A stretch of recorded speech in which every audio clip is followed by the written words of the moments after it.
Kreu i Komisionit Qendror të Zgjedhjeve Lilian Celibashi ka deklaruar sot se brenda këtij muaji duhet miratuar një ligjiri që duhet të adresojë ndryshe çështjen e financimit periodik të partive politike. Ai bëri të ditura propozimet konkrete të Komisionit Qendror të Zgjedhjeve.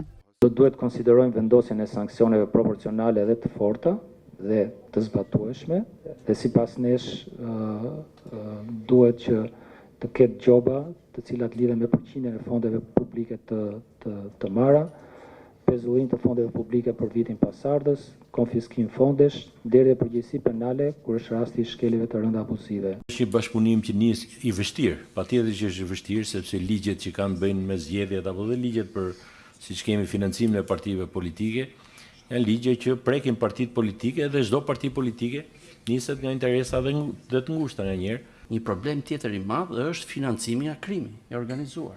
Nëse ka ndonjëkush që thotë nuk ekziston se nuk e shohim në për formular deklarimesh, do të thotë që nuk jeton këtu.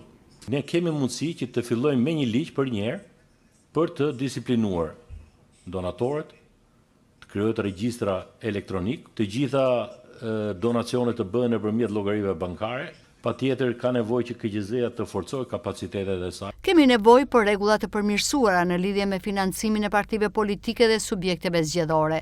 Një ligj që të na garantojë qartësi se kush financon kë, si dhe sa, auditim të plot dhe eficiencë të institucioneve mbikëqyrëse dhe kontrolluese të financimit, tha Celibashi.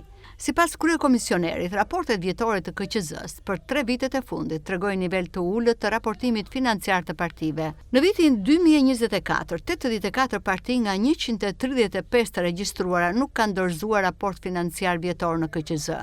Në vitin 2023 ishin 82 nga 132 parti të regjistruar në atë kohë dhe në vitin 2022, 83 nga 131 parti politike nuk e dorëzuan raportin financiar. Në vitin 2024, 38 parti politike ishin të paksesueshme ose të pakontaktueshme për pasaktësi të adresës ose mungesë të kontakteve të tjera.